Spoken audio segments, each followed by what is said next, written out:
Whoa! Okay, I forgot to film an intro earlier, so we're doing it now. Welcome to this week in English football.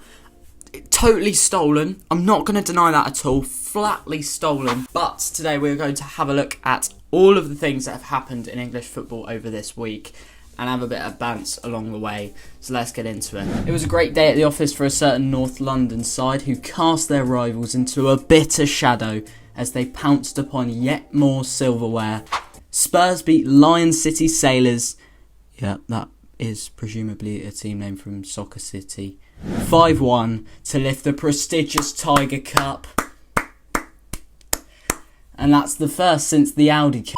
But enough of that. Man City started their reign as European Premier League and FA Cup champions with, surprisingly, a loss. Honestly, I don't know what Pep's thinking at this point. Once a teacher, and now he's literally losing to his students. It was a late flurry from Arsenal though, with an 101st minute equaliser and 4 penalties expertly converted past General Ortega. It's a win though that sets the tone for Arteta's side this season, and once again they showed the grit they need to win the Premier League. Okay, maybe that's a bit unrealistic. Hopped down the league though, and the Championship got off to a flying start with 34 goals converted across just 12 games.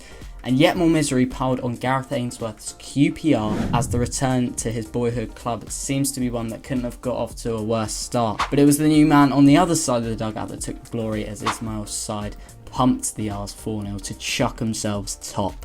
And it didn't take long for Watford to make their mark, with Tom Bashiru slotting home the opener after just 40 seconds. Lads, you know it's a tough watch when the highlights start from kick-off, don't you? 90% of the stadium was still edging their way past some asleep fat bald bloke in their seats. Any sooner and QPR fans would have been cracking out the classic plane move. But elsewhere, in the opening day of the EFL saw Southampton see out Sheffield Wednesday thanks to a late winner from Che Adams that caused...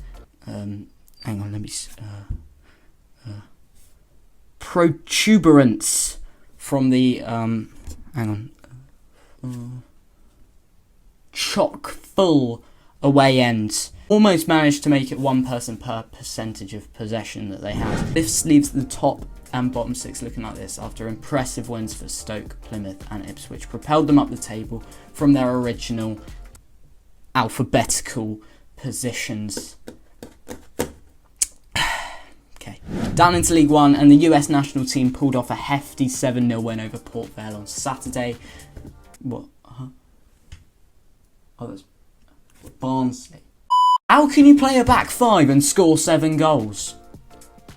How can you play a back five and concede 7 goals? Either Barnsley are some sort of prime Barcelona, prime Real Madrid hybrid, or they're just Wigan on steroids. And while that planted the Donald Trump merch whereas firmly top of the league, there were still impressive wins elsewhere as Bolton showed their intent by beating Lincoln. Oh, but we have Rico and Tyler Walker and we're going up and we're one of the biggest clubs in League One. City and the title favourites and well-backed Derby County faltered to a loss to a side whose point tally maintains them permanently bottom of League Two in the National League.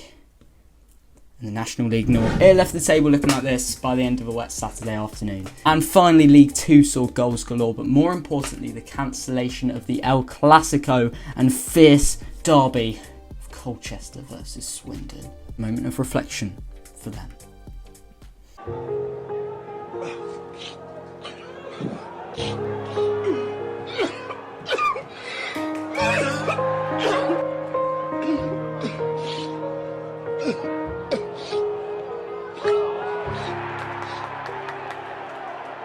Anyway, the two newly promoted sides came into the opening day with a sense of buzz around them, and Wrexham still managed to bag 3 goals despite the absence of Paul Mullen. But in the end, it was still not enough as everyone's favourite club, MK Dons, triumphed 5-3 in the 8-goal thriller. The fact that the national teams coming up have to deal with an attacking partnership of Mo Issa and Jonathan Lecco on the opening day is criminal behaviour in my opinion. The reality of it is that MK is still way too good for this league, and they have talent that's not going to look too far out of place at the top of League One. It'll be interesting to see how other sides do against them. I really don't think it's a reflection of Wrexham, and it's hard to judge them off of this one. Elsewhere in the National League, playoff winners spent their Saturday afternoon getting pumped 5-1 by Sutton United. I didn't even know Sutton were in the Football League.